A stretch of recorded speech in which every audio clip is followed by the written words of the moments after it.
இன்றைய தினமலர் செய்தியில் அமெரிக்காவின் நடுவானில் சாகச நிகழ்ச்சி. போர் விமானங்கள் நேருக்கு நேர் மோதல். அதிலிருந்து 4 விமானிகள் பாராசூட் மூலமாக உயிர் தப்பினர். வங்கதேசம் தட்டம்மை பாதித்து 459 குழந்தைகள் பலி.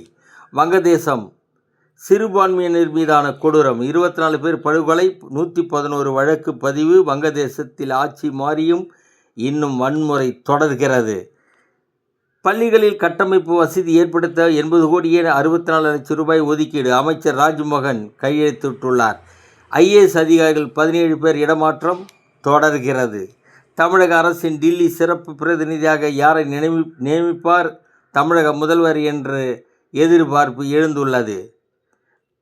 தமிழக முதல்வரின் செயலர்களாக நியமிக்கப்பட்டுள்ள IAS அதிகாரிகள் முதல் செயலராக செந்தில்குமார், 2ஆம் செயலராக லட்சுமி பிரியா, 3ஆம் செயலராக அண்ணாதுரை, கூடுதல் செயலராக விஷ்ணு ஆகியோர் நியமிக்கப்பட்டுள்ளனர்.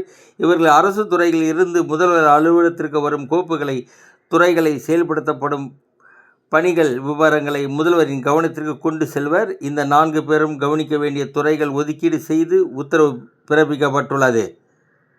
பூத் ஏஜென்ட் கூட நியமிக்க முடியாதவர்கள் இன்ஸ்டாகிராம் வாயிலாக வென்றுவிட்டனர். இதை கண்டுபிடித்து தாவைக்கா மீது திமுக தலைவர் ஸ்டாலின் தாக்கு. வணக்கம்.